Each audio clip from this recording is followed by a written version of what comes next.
गर्मी में ठंडी गुफा में गरीब परिवार की खेती, रसोई और सोना। भगवान, कितनी गर्मी हो रही है। ऐसा लग रहा है जैसे सूरज पूरी धरती को निकल जाएगा। हाँ देखो, ट्रेन में बैठे हैं लेकिन जरा भी हवा नहीं लग रही है।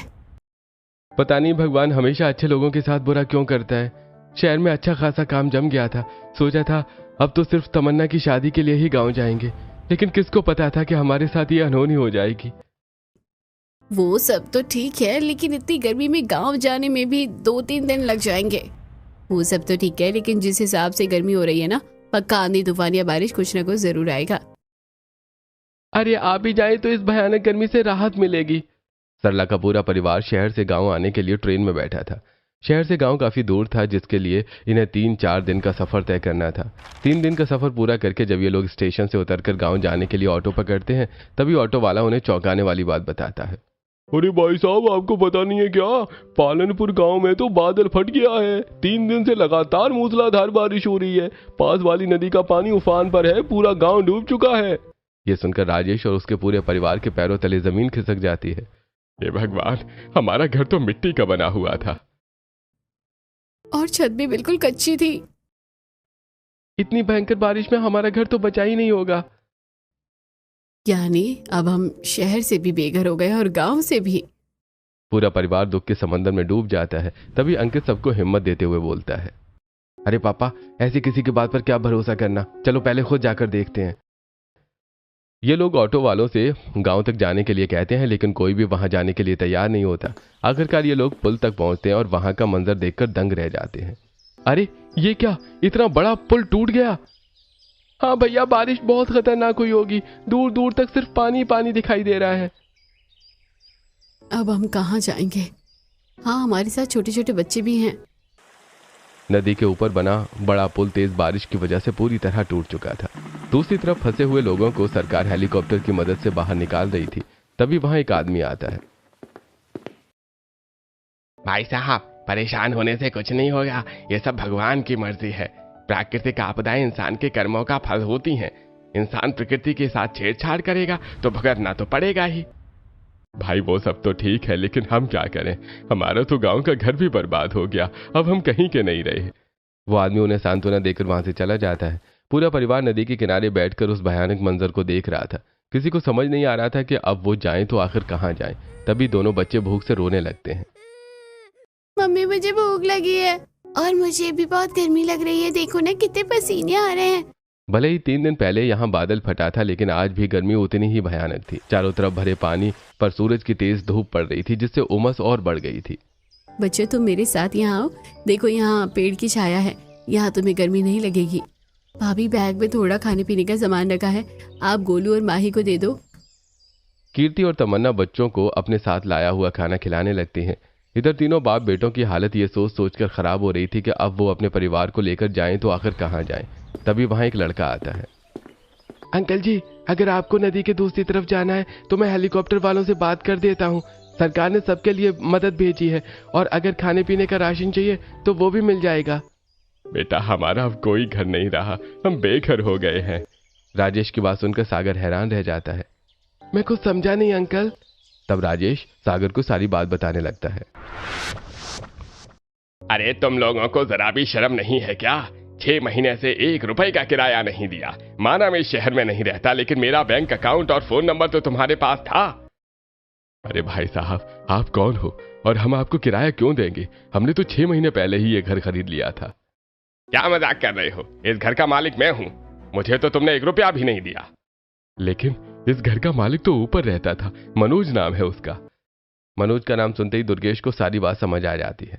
ओह, तो तुम्हारे साथ बहुत बड़ा धोखा हुआ है। मनोज इस घर का मालिक नहीं था, वो भी किराएदार ही था। मैं 6 महीने के लिए शहर से बाहर गया था। उसने मुझे भी किराया नहीं दिया और आज सुबह ही सारा सामान लेकर फरार हो गया। इतने में अंकित और अंकुश भी कमरे से बाहर आ जाते हैं। अंकल, इसमें हमारी क्या गलती है? हम तो आपके जाने के बाद यहाँ आए थे। हमें लगा वही मालिक होगा। उसने हमें घर के कागज भी दिखाए थे। बेटा, वो सारे कागज नकली हैं और बड़े दुख के साथ कहना पड़ रहा है कि मुझे ये घर खाली करवाना पड़ेगा। मैं इसे रेनोवेट करवाना चाहता हूँ, क्योंकि अब मेरे बच्चे मुंबई से वापस यहीं रहने आने वाले हैं। मकान मालिक उन्हें वहां रहने से मना कर देता है। वो लोग बहुत हाथ पैर जोड़ते हैं। कुछ दिनों की मोहलत तो मिल जाती है, लेकिन उसके बाद वो कहां जाते? हाल ही में अंकित की नौकरी भी चली गई थी और अकेले अंकुश की नौकरी से पूरे घर का खर्चा नहीं चल पा रहा था। बस बेटा, शहर के घर की ये कहानी थी। सोचा था गांव जाकर कुछ काम धंधा कर लेंगे, लेकिन यहां आकर पता चला कि बाढ़ में हमारा मिट्टी का घर भी बह गया। राजेश की बात सुनकर सागर को बहुत बुरा लगता है। अंकल आप टेंशन मत लीजिए, जिसका कोई नहीं होता उसका भगवान होता है। अरे भाई वो सब तो ठीक है, लेकिन तुम खुद बताओ कि हम इतने बड़े परिवार को लेकर कहां जाएंगे? हम तो बर्बाद हो गए, तबाह हो गए। वैसे इस जंगल में अच्छी खासी गुफाएं बनी हुई हैं, मैं भी गुफाओं में ही रहता हूं। अगर आप लोगों को सही लगे तो आप मेरे साथ आ सकते हो। सागर की बात सुनकर कीर्ति और ज्योति आपस में कानाफूसी करने लगती हैं। अरे यार, इस लड़की की बात हम कैसे मान ले? क्या पता ही हमें जंगल में ले जाकर मार दे। हाँ दीदी, सही कह रही हो आप। वैसे भी टीवी में ऐसा ही होता है। दोनों बहुओं की बातें सुनकर सरला अपने बेटों को बुलाकर समझाने लगती है। अरे बेटा, किसी अनजान आदमी पर हम कैसे भरोसा कर सकते हैं? कहीं हमारे साथ कुछ गलत हो गया तो? अरे मम्मी, हमारे साथ इतना गलत तो हो ही चुका है, अब इससे बुरा और क्या होगा? वैसे भी देखने में तो भला इंसान लग रहा है, और फिर ये अकेला है, हमारी क्या ही कर लेगा?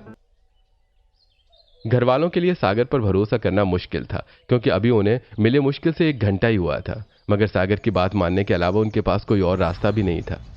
ठीक है बेटा, हम तेरे साथ ही चलते हैं। लगता है भगवान ने तुझे हमारे लिए फरिश्ता बनाकर भेजा है, जो हमें आगे की राह दिखाएगा। अंकल, इंसान ही इंसान के काम आता है। चलिए यहाँ से थोड़ा राशन भी ले लेते हैं, आपके परिवार के काम आ जाएगा। सरकार वहां फंसे हुए लोगों को राहत सामग्री दे रही थी। सागर वहीं से थोड़ा राशन और खाने पीने का सामान लेकर पूरे परिवार को अपने पीछे पीछे जंगल की तरफ ले जाने लगता है। कुछ दूर चलने के बाद, अरे मेरे तो पैरों में दर्द हो रहा है, ऊपर से इतनी गर्मी लग रही है। मम्मी, मुझसे चला नहीं जा रहा अब। पापा, मुझे गोद में उठा लो। चाचा, मुझे भी गोद में उठा लो ना। देखो ना, जंगल का रास्ता कितना ऊबड़ खाबड़ है। अंकित और अंकुश एक एक बच्चे को गोद में उठाकर चलने लगते हैं। थोड़ी दूर जाने के बाद अचानक कीर्ति की चप्पल टूट जाती है। हे भगवान, गरीबी में आटा कीला, इस चप्पल को भी अभी टूटना था। अब जंगल में बिना चप्पल के मैं कैसे चलूंगी? कोई बात नहीं भाभी जी, बस घर आने ही वाला है। गर्मी से बेहाल पूरा बेघर ससुराल सागर के पीछे पीछे काफी दूर तक जंगल में चलता है। आखिरकार वो लोग एक बड़ी सी गुफा के पास पहुंचते हैं। यही है वो गुफा जिसमें मैं रहता हूँ, यही मेरा घर है, यही मेरा सब कुछ है। बेटा, तुम यहाँ अकेले रहते हो? तुम्हारा परिवार कहाँ है? आंटी, बचपन में ही मेरा परिवार मुझसे बिछड़ गया था, तब से मैं अकेला ही यहाँ रहता हूँ। यह सुनकर तमन्ना हैरानी से सागर की तरफ देखती है। और तुम खाना कहाँ बनाते हो? क्या खाते हो? देखो, जंगल में अलग अलग तरह के फल लगते हैं, मैं तो उन्हीं में से काम चला लेता हूँ, और आप लोगों के पास जो राशन है उससे खाना बना लेना। सागर उन्हें अपनी ठंडी गुफा वाला घर दिखाते हुए थोड़ा आगे ले जाता है, जहाँ एक और बड़ी गुफा होती है। अरे वाह, यहाँ तो कितनी ठंडक है। यहाँ पर आकर तो तन मन को पूरा सुकून मिल गया। थैंक यू सागर, तुम्हारी वजह से आज हमें गुफा ही सही, लेकिन सिर पर छत नसीब हुई। हाँ बेटा, तुमने सच में हमें राह दिखाई है, हम तुम्हारा ये एहसान कभी नहीं भूलेंगे। अरे आप ऐसा बोलकर मुझे शर्मिंदा मत कीजिए। देखिए, गुफा है जहाँ आपका पूरा परिवार आराम से रह सकता है, खाना भी बना सकते हो और आराम से नहा धोकर भी सो सकते हो। नहाने का नाम सुनकर ज्योति इधर उधर देखने लगती है। अरे लेकिन यहाँ पानी तो मुझे कहीं नहीं दिखाई दे रहा। भाभी जी, मेरे साथ आइए, पानी थोड़ा पीछे की तरफ है, सामने से दिखाई नहीं देता। सागर ज्योति को गुफा की दाईं तरफ बहते हुए ताजे पानी के झरने के पास ले जाता है। उसे देखकर ज्योति की खुशी का ठिकाना नहीं रहता। अरे वाह, ये तो किसी खूबसूरत सपने जैसा लग रहा है। हाँ सच में, ऐसा तो हमने सिर्फ सपनों या टीवी में ही देखा था। कितना ठंडा पानी है। पानी देखकर दोनों बच्चे खुशी से उसमें नहाने लगते हैं। वाह, कितना मजा आ रहा है, सारी गर्मी छुमंतर हो गई। भैया, मैं भी नहाऊंगी, मुझे भी अंदर पकड़ कर ले जाओ ना। बच्चों को गर्मी में मस्ती करते देखकर अंकित मुस्कुरा देता है। अरे अब तुम दोनों को भूख नहीं लग रही होगी ना? पापा, ठंडे पानी में नहाकर पेट भर गया। माही की बात सुनकर सब लोग हंसने लगते हैं। तभी सागर बोलता है, चलो ठीक है, आप लोग यहाँ अपना सामान जमा लो, तब तक मैं अपने घर जा रहा हूँ। ये कहकर सागर वहां से जाने लगता है। पहले तो वो 1-2 कदम चलता हुआ दिखाई देता है, लेकिन उसके बाद अचानक ही गायब हो जाता है। अरे ये लड़का इतनी जल्दी चला गया। हाँ मम्मी, क्या कुछ काम था आपको? अरे नहीं, मैं तो बस ये कह रही थी कि भूख लगी है, खाने पीने का क्या जुगाड़ करना है। अरे मम्मी, आप भी हद करती हैं। अब क्या वो आपको खाना बनाकर भी देगा? तमन्ना की बात सुनकर सब लोग हंसने लगते हैं। तभी कीर्ति आसपास पड़े कुछ पत्थर उठाकर उन्हें चूल्हे की तरह जमा देती हैं। मम्मी जी, ये देखो चूल्हा तो बन गया है। अब इसमें आग जलाने के लिए हमें ईंधन की जरूरत पड़ेगी। दीदी, हम तो जंगल में रह रहे हैं ना, तो लकड़ियाँ आसानी से मिल जाएगी। चलो आसपास से लकड़ियाँ लेकर आते हैं। दोनों देवरानी जेठानी मिलकर जंगल से लकड़ियां इकट्ठा करके लाती हैं। भाभी, मुझे तो बहुत तेज जोरों की भूख लग रही है, जल्दी से जलाओ ना अपना ही चूल्हा। हाँ, मुझे भी। देखो ना, टेंशन में बुरा हाल हो रहा था, अब जाकर लग रहा है कि कुछ खाना भी मिलेगा। हाँ, बस थोड़ा सब्र करो, अब तो सब कुछ तैयार है, बस पकाना बाकी है। दोनों बहुएं मिलकर खाना बनाने लगती हैं। इधर अंकित अपने पापा से कहता है, पापा, जब तक खाना बन रहा है क्यों ना हम भी बच्चों की तरह ठंडे पानी में नहाने का आनंद लें। हाँ भाई, सही कह रहा है। वैसे भी इतनी चिलचिलाती गर्मी में जंगल तक पहुंचना सच में बहुत मुश्किल काम था। अरे लेकिन यहाँ तो बड़ी राहत मिल रही है। मुझे तो इतनी ठंडक में नींद के झोंके आने लगे हैं। तुम लोग थोड़ा जल्दी हाथ चलाओ, वरना मैं तो सो ही जाऊंगी। सब लोगों को जंगल में मिला ये गुफा वाला घर ऐसा लग रहा था जैसे प्यासे को पानी मिल गया हो। इधर तीनों बाप बेटे झरने के ताजे पानी में नहाने लगते हैं और दूसरी तरफ घर की औरतें खाना बनाकर तैयार कर देती हैं। तमन्ना सबको खाना परोसती है, तभी राजेश बोलता है, अरे पता नहीं वो लड़का कहाँ चला गया, उसने कुछ खाया भी है या नहीं। अगर वो आ जाता तो हमारे साथ खाना खा लेता। राजेश के इतना कहते ही सागर तुरंत वहां आ जाता है। अरे सागर, पापा तो तुम्हें ही याद कर रहे थे। चलो बेटो, तुम्हारे लिए भी प्लेट लगा देती हूँ। पापा ने याद किया और मैं आ गया, लेकिन भाभी मेरा खाना खाने का मन नहीं है। मैंने अभी जंगल से फल तोड़कर खाए थे, आप लोग खाइए। मैं तो बस ये देखने आया था कि आपको किसी चीज की जरूरत तो नहीं है।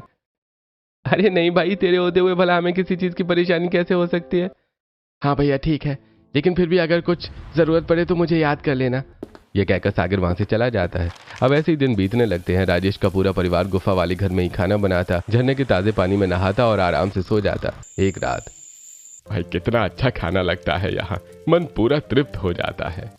और पापा, नींद कितनी अच्छी आती है। बिल्कुल ऐसा लग रहा है जैसे हम स्वर्ग में हो। हाँ, यहाँ ना मच्छर है, ना मक्खी, और ना ही गर्मी का नामो निशान। सही कह रही हो मम्मी। पहले मुझे लग रहा था कि पता नहीं भगवान ने हमारे साथ इतना बुरा क्यों किया। पहले शहर का घर छूटा और गांव वाला भी घर चला गया, लेकिन अब समझ आ रहा है कि जो हुआ अच्छा ही हुआ। सब लोग इस गुफा वाले घर में बहुत खुश होते थे। सब लाइन से चटाई बिछाकर सो जाते हैं। दोनों बच्चे भी यहाँ बहुत खुश थे। धीरे धीरे दिन बीतने लगते हैं। एक दिन, दीदी देखो, जंगल में कितने अच्छे अच्छे फूल और फल लगे हुए हैं। हाँ, फल फूल तो बहुत है, लेकिन ये देखो राशन खत्म होने वाला है और सब्जी के बिना कहाँ पेट भरता है। दोनों भाभियों की बात सुनकर तमन्ना भी वहां आ जाती है। अरे भाभी, मुझे एक आइडिया आ रहा है। क्यों ना हम जंगल की खाली पड़ी जगह साफ करके यहाँ खेती करें। तमन्ना, तुमने तो मेरे मन की बात कही थी। वैसे भी यहाँ पानी की कमी भी नहीं है और जगह की भी, बस थोड़ी मेहनत करनी पड़ेगी।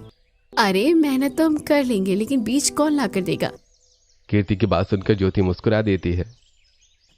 बस इतनी सी बात, जिसने हमें यहाँ तक पहुँचाया है वही बीज का इंतजाम भी हो जाएगा। भाभी, आप किसकी बात कर रही हो। ऑब्वियसली सागर ही ला कर देगा। जैसे ज्योति सागर का नाम लेती है, सागर तुरंत वहां आ जाता है। हाँ भाई, क्या चल रहा है, सब ठीक ठाक तो है ना। अरे सागर, तुम्हें हर बार कैसे पता लग जाता है कि हमें तुम्हारी जरूरत है। भाभी, पता तो नहीं लगता, बस कोइंसिडेंस है। मैं यहाँ आने वाला होता हूँ और आप लोगों को मेरी याद आ जाती है। ज्योति को सागर के इस तरह अचानक आ जाने पर थोड़ा शक होता है, लेकिन वो चाहकर भी कुछ समझ नहीं पाती। तभी कीर्ति बोलती है, सागर देखो ना, हम यहाँ खेती करने की सोच रहे हैं। अरे वाह, ये तो बहुत अच्छा आइडिया है। चलो मैं भी आप लोगों की मदद कर देता हूँ। सागर, ज्योति, कीर्ति और तमन्ना मिलकर थोड़ी सी जगह को साफ करते हैं और फिर वहाँ छोटी छोटी क्यारियां बनाई जाती हैं, जिनकी मेड़ कीर्ति आसपास बड़े पत्थरों से बना देती है। तभी खेलते हुए दोनों बच्चे वहां आ जाते हैं। मम्मी, आप यहाँ क्या कर रही हो। बेटा, इसमें हम खाने के लिए सब्जियां उगाएंगे। मम्मी, मेरी फेवरेट सब्जी उगाना, करेला। गोलू की बात सुनकर सब लोग हंसने लगते हैं। तभी सागर बोलता है, भाभी, यहाँ का काम तो हो गया, अब मैं पास के कस्बे से बीज लेकर आता हूँ। यह कहकर सागर वहां से चला जाता है। इधर गुफा की ठंडी ठंडी हवाओं में सो रही सरला की अचानक आंख खुलती है। अपनी बहुओं और बेटी को वहां न देखकर वो गुफा से बाहर निकलती है। थोड़ी दूर झरने के पास पहुंचते ही उसे तीनों मिट्टी में काम करती दिखाई देती हैं। अरे तुम तीनों यहाँ क्या कर रही हो। अरे देखो ना मम्मी, हमने यहाँ खेती करने की पूरी प्लानिंग कर ली है। सरला के पीछे पीछे राजेश और दोनों बेटे भी वहां आ जाते हैं। अरे भाई, तुम सब यहाँ बैठे हो, हमारा तो घर पर मन ही नहीं लग रहा था। हम सोच रहे थे पता नहीं कहाँ चले गए तुम लोग। और भाभी, आप लोग मिट्टी में क्या करने लग गई हो। थोड़ा सब्र करो, सब पता चल जाएगा। इतने में सागर वहां बीज लेकर पहुंच जाता है और सब लोग मिलकर बीज बोने लगते हैं। समझे, हम यहाँ खेती कर रहे हैं ताकि हमें जंगल से बाहर ना जाना पड़े और हमारी जरूरत का सामान यहीं पर मिल जाए। अरे वाह, ये तो बहुत अच्छा आइडिया है। यहाँ पानी भी मुफ्त का है और जमीन भी, और बीज भी। तमन्ना की बात सुनकर सब लोग हंसने लगते हैं। फिर सब मिलकर सारे बीज बो देते हैं और वापस गुफा वाले घर में आ जाते हैं। अब कीर्ति और ज्योति रोज अपनी बोई हुई खेती की देखभाल करने लगती है। पहले दोनों घर में खाना बनाती, फिर खेतों में पानी देती जो पास के झरने से आसानी से मिल जाता था। उसके बाद रात की ठंडी हवाओं में पूरा परिवार सुकून से सो जाता। एक दिन, अरे वाह, कितने प्यारे प्यारे पौधे निकले हैं। अब जल्दी ही इनमें सब्जियां भी आने लगेगी। भाभी ये देखो, बैंगन सबसे ज्यादा ग्रो कर रहा है और ये तोरी और लौकी तो रातों रात बड़ी हो जाएगी। पूरे 2 महीने बाद अब सब्जियों में फूल और फल लगने लगे थे। उन्हें देखकर तमन्ना बहुत खुश होती है। दूर खड़ा सागर भी तमन्ना को मुस्कुराते हुए देख रहा था। बस इसी मुस्कान के लिए मैं सब कुछ करना चाहता हूँ। मैं चाहता हूँ कि तमन्ना हमेशा ऐसे ही हंसते खिलखिलाती रहे, दुख का कोई साया इसके ऊपर न पड़े। बस यही मेरी जिंदगी की सबसे बड़ी कमाई है। सागर दूर खड़ा तमन्ना को निहारता है और फिर अपने घर चला जाता है।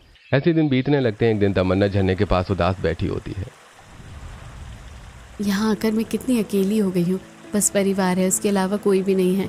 शहर में मेरे कितने सारे दोस्त थे और ये सागर भी पता नहीं कहाँ गायब रहता है।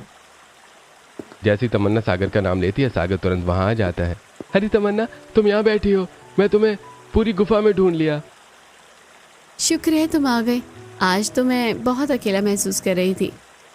तमन्ना की बात सुनकर सागर खुश हो जाता है। अच्छा जी, कोई मुझे याद कर रहा था और मान भी नहीं रहा है। नहीं, ऐसी बात नहीं है। देखो, शहर में तो मेरी बहुत सारी दोस्त थी, लेकिन यहाँ पर तो तुम ही मेरे दोस्त हो। मैं बस तुम्हारा दोस्त हूँ। हाँ, मतलब दोस्त से थोड़ा ज्यादा। तमन्ना के मुंह से यह सुनकर सागर अंदर ही अंदर बहुत खुश हो जाता है। अच्छा, दोस्त से कितना ज्यादा हूँ, जरा ये भी बता दो। अरे दोस्त से ज्यादा मतलब तुम मेरे सबसे अच्छे दोस्त हो। You are my best friend. ये सुनकर सागर को थोड़ी निराशा तो होती है, लेकिन फिर भी वो मन ही मन खुश हो जाता है। चलो, थोड़ा ही सही, लेकिन तमन्ना के दिल में मेरे लिए प्यार तो जगह है। बाकी अब उम्मीद की किरण मिल गई है तो इसका सवेरा मैं खुद कर लूंगा। अरे क्या सोचने लगे, चलो ना, मुझे कहीं घुमाने ले चलो ना। मैडम, ये आपका शहर नहीं है जो मैं आपको मॉल घुमाने ले जाऊं, लेकिन हाँ, जंगल की सैर जरूर करा सकता हूँ। इधर चलो, यहाँ पास में एक बहुत खूबसूरत फूलों की घाटी है जहाँ हर तरह के फूल लगे हुए हैं। ये सुनकर तमन्ना खुशी से उछल पड़ती है। क्या सच में? मुझे फूलों से ज्यादा प्यार है। मैंने अपने घर में भी बहुत सारे फूल लगाए हैं। चलो जल्दी चलो, अब मुझसे इंतजार नहीं हो रहा है। सागर तमन्ना को जंगल की सैर कराने के लिए निकल पड़ता है। थोड़ी दूर चलने के बाद अचानक रास्ते में एक बड़ा सा पत्थर आ जाता है। सागर तुरंत तमन्ना का हाथ पकड़कर उसे दूसरी तरफ कर देता है। अरे क्या हुआ? संभल के भाई, तुम गिर जाती। फिर अंकल आंटी मुझे कहते कि उनकी बेटी का ध्यान नहीं रखा। सागर पूरी तरह रोमांटिक मूड में था, लेकिन तमन्ना अभी भी उसे अपने सबसे अच्छे दोस्त की तरह ही देख रही थी।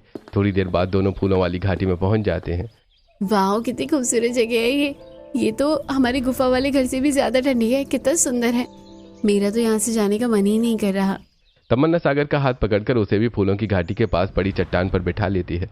तमन्ना का हाथ पकड़ते ही सागर को बहुत अच्छा महसूस होता है। थैंक यू भगवान जी, जैसा मैंने सोचा था बिल्कुल वैसा ही हो रहा है। तुम्हें पता है, मैं अपने दोस्तों के साथ हर वीकेंड घूमने जाया करती थी, लेकिन यहाँ तो तुम्हारे अलावा मेरा कोई दोस्त है ही नहीं। कोई बात नहीं, अब से तुम मेरे साथ घूमने आया करो, वो भी सिर्फ वीकेंड पर नहीं, रोज शाम को। ऐसे दोनों बैठकर ढेर सारी बातें करते रहते हैं और देखते ही देखते शाम हो जाती है। मैडम, अगर आपकी बातें खत्म हो गई हो तो अब मैं घर चलूं? कहीं आपके घर वाले ये ना सोचें कि मैंने उनकी लड़की गायब कर दी। सागर की बात सुनकर तमन्ना हंसने लगती है। फिर दोनों बातें करते हुए वापस गुफा वाले घर में पहुंच जाते हैं। सागर तमन्ना को छोड़कर अपने घर चला जाता है। हाँ बेटा, घुमाई पूरा जंगल, अब तो अकेलापन नहीं लग रहा ना? नहीं मम्मी, बहुत अच्छा लगा। सागर सच में बहुत अच्छा है, इतनी अच्छी जगह लेकर गया था मुझे। आप लोग भी जाना कभी। अरे बेटा, हमारे बस का नहीं है इतना जंगल घूमना, तुम लोग ही आराम से घूमो फिरो। यह सुनकर तमन्ना मुस्कुराती हुए वापस गुफा के अंदर चली जाती है और आराम करने लगती है। तभी राजेश धीरे से सरला से कहता है, सागर सच में बहुत अच्छा लड़का है और उसकी तमन्ना के साथ अच्छी खासी बनती भी है। हमें भी अपनी लड़की के लिए ऐसा ही लड़का चाहिए था। अगर सागर और तमन्ना का। इतना कहकर राजेश चुप हो जाता है। तभी पास बैठे अंकित और अंकुश बोल पड़ते हैं, पापा, हम आपकी बात समझ रहे हैं, पर इसमें कोई बुराई भी नहीं है, लेकिन बिना घर के हम शादी के बारे में कैसे सोच सकते हैं? हाँ अंकित बिल्कुल सही कह रहा है। अभी तो हम जंगल में रुके हैं, जब भगवान चाहेगा तब सब अच्छा हो जाएगा। इसी तरह सब बातें कर रहे होते हैं, तभी ज्योति सबको आवाज लगाती। सब लोग आ जाओ, देखो आज मैंने सबकी पसंद के करेले बनाए हैं। दोनों बहुओं ने मिलकर खाना बना दिया था। सब लोग खाने के लिए आ जाते हैं, तभी तमन्ना बोलती है, अरे भाभी, सागर बता रहा था कि करेले तो उसकी भी फेवरेट है। अरे तूने पहले बताया होता तो हम उसे जाना ही नहीं देते, यही रुक लेते। पर मम्मी मुझे क्या पता था कि आज घर में करेले बने हैं। चलो कोई बात नहीं, थोड़ा बचा कर रख देना, वैसे भी इतनी ठंड में खराब कहाँ होंगे, वो सुबह खा लेगा। तमन्ना की बात खत्म होते ही सागर अचानक वहां आ जाता है। अच्छा जी, आप सब लोग ताजा ताजा खाना खाओ और मैं बासी, मैं तो अभी खाऊंगा। भाभी लगा दो मेरे लिए भी प्लेट। अरे वाह भाई, आपकी टाइमिंग हमेशा परफेक्ट रहती है। लगता है हमारी बातें सीधे आपके मन तक पहुंच जाती है। हाँ पहुंच तो जाती है, लेकिन मैं आपको कैसे बताऊं? नहीं नहीं, ऐसा कुछ नहीं है, बस मुझे बच्चों के साथ खेलने का मन कर रहा था इसलिए आ गया, और अब भूख भी लग गई है। ऊपर से सब्जी भी मेरी फेवरेट बनी है, तो भला मैं पीछे कैसे रह सकता हूँ? सागर की बात सुनकर सब लोग हंसने लगते हैं। ज्योति उसके लिए भी खाना परोस देती है। फिर सब लोग बैठकर साथ में खाने का आनंद लेते हैं। थोड़ी देर बाद सागर वहां से चला जाता है। मम्मी कितनी ठंडक है, रात में मुझे बहुत ठंड लगे तो मुझे कंबल उड़ा देना। ठीक है मेरी बिटिया रानी, उड़ा दूंगी, अब जाकर सो जाओ। सब लोग गुफा की ठंडी हवाओं में आराम से सुकून भरी नींद से सो जाते हैं। ऐसे दिन बीतने लगते हैं। एक दिन, ज्योति देखो हमारी खेती कितनी अच्छी हो रही है। भाभी मुझे तो हमेशा से किचन गार्डन का बहुत शौक था, लेकिन मेरा ये सपना ऐसे पूरा होगा मैंने कभी सोचा ही नहीं था। हाँ भाई, जंगल में हमारे किचन गार्डन के अलग ही ठाट है। यहाँ टमाटर से लेकर नींबू तक सारी फल सब्जियां मिल जाएगी। दोनों भाभीियों की बातें करते देखकर तमन्ना भी वहां आ जाती है। अरे भाभी, आपने इतनी सारी सब्जियां उगा ली है, अब तो आपको सब्जी बेचने का बिजनेस शुरू कर देना चाहिए। तमन्ना की बात सुनकर सब लोग हंसने लगते हैं। तभी कीर्ति बोलती है, वैसे आइडिया बुरा नहीं है। अरे छोड़ो बिजनेस, मैं तो कह रही थी कि कुछ दिन पहले सागर मुझे जंगल घुमाने ले गया था। वहाँ पास में एक झरना है, चलो ना आज वहाँ नहाने चलते हैं। हाँ भाई चलो चलो, आज तो मुझे भी बहुत गर्मी लग रही है। तीनों नंद भाभियां घर से झरने में नहाने के लिए निकल जाती हैं और वहां पहुंचकर नहाने लगती हैं। इधर सागर को भी पता चल जाता है कि तमन्ना वहां नहाने गई है। वो झरने से थोड़ी दूर छिपकर बैठ जाता है और उसे देखने लगता है। ये सच में कितनी सुंदर है, पता नहीं ये मुझे कब मिलेगी और मैं कब अपने दिल की बात इससे कह पाऊंगा। एक तरफ तमन्ना झरने में नहाने का मजा ले रही होती है, दूसरी तरफ अचानक सागर को महसूस होता है कि ऊपर की चट्टान गिरने वाली है। वो तेजी से भागते हुए आता है और तमन्ना को झरने से हटाकर दूसरी तरफ कर देता है। तभी जोर से चट्टान नीचे गिर जाती है। हे भगवान, आज अगर सागर समय पर नहीं आता तो बहुत बड़ा अनर्थ हो जाता। सागर, एक बार फिर तुमने हम लोगों का साथ दिया है, तुम्हारी वजह से आज तमन्ना की जान बच गई है। कीर्ति और ज्योति सागर को धन्यवाद देती हैं, लेकिन तमन्ना हैरानी से उसकी तरफ देखने लगती है। लेकिन तुम्हें कैसे पता लगा कि ये चट्टान गिरने वाली है? अरे मैं यहाँ से जा रहा था तो तुम लोगों की आवाज आई। जैसे मैंने ऊपर देखा तो चट्टान हिलती हुई दिखाई दी। मैं कोई जादूगर थोड़ी हूँ जो मुझे पहले से पता चल जाता। तुम भी ना कैसी कैसी बातें करती हो, चलो अब घर चलो। सागर बात को घुमाते हुए तीनों को वापस गुफा वाले घर तक छोड़ देता है और खुद अपने गुफा वाले घर में चला जाता है। ऐसे दिन बीतने लगते हैं और एक दिन, मम्मी आज तो इतनी बड़ी खुशखबरी मिली है कि सुनकर आप भी खुशी से उछल पड़ोगी। अरे क्या हुआ, आज तेरे चेहरे पर ये रौनक कैसी लगी हुई है? अरे भाई अब जल्दी बता भी दे, इतनी देर से सस्पेंस क्यों बना रहा है? हाँ भैया जल्दी बताओ, अब इंतजार नहीं हो रहा है। अरे मम्मी, अभी मैं जंगल के थोड़ा बाहर गया था, वहां पता चला कि हमारी नदी पर जो पुल टूट गया था ना, वो बनकर तैयार हो गया है। अंकित की बात सुनकर सब लोग खुशी से झूम उठते हैं। क्या सच में पुल बन गया? मतलब अब उस पर आना जाना भी शुरू हो जाएगा? नहीं पापा, अभी पुल बनकर तैयार हुआ है, कुछ दिनों में लोगों के लिए खोल भी दिया जाएगा। अरे वाह, ये तो बहुत अच्छी खुशखबरी है। हाँ, अब हम अपने गांव में जाकर रह सकते हैं। पहले गांव वाले घर को ठीक करना होगा, उसके बाद कुछ काम धंधा देखेंगे। कब तक इस जंगल वाली गुफा में रहते रहेंगे हम? बेटा सही कह रहा है, और फिर हमें तमन्ना की शादी भी तो करनी है। मैं तो बात सागर को बताऊंगा तो वो कितना खुश होगा। हाँ बेटा, उसे जरूर बताना, उसकी वजह से ही तो हमारे इतने बुरे दिन अच्छे दिनों में बदल पाए, वरना बेघर होकर हम पता नहीं कहां कहां भटक रहे होते। हाँ, इतनी गर्मी में तो एक दिन में ही बुरा हाल हो गया था, और देखो हमें यहाँ रहते हुए 4-5 महीने हो गए। सब लोग बहुत खुश होते हैं। इधर अंकित सागर को यह खुशखबरी बताने वाला होता है कि तभी सागर वहां खुद आ जाता है। हाँ भाई, किस बात की खुशी मनाई जा रही है, कोई मुझे भी तो बताओ।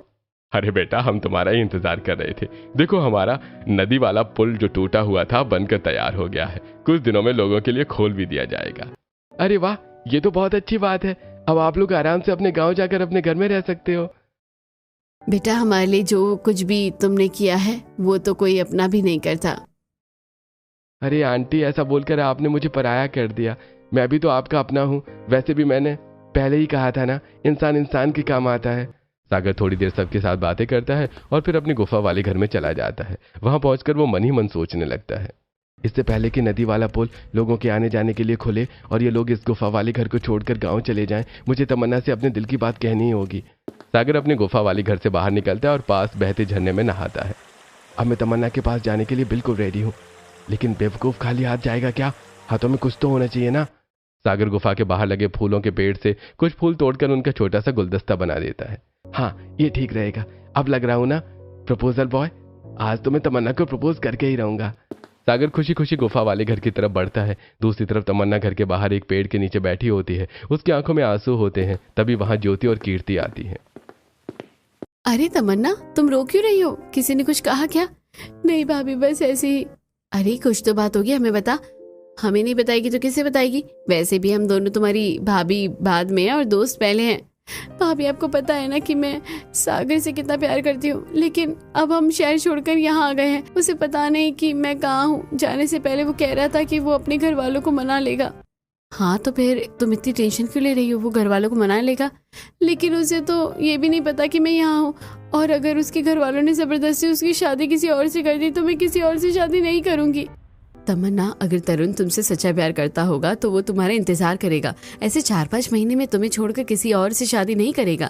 तुम तरुण पर भरोसा रखो और भगवान पर भी, सब कुछ ठीक हो जाएगा।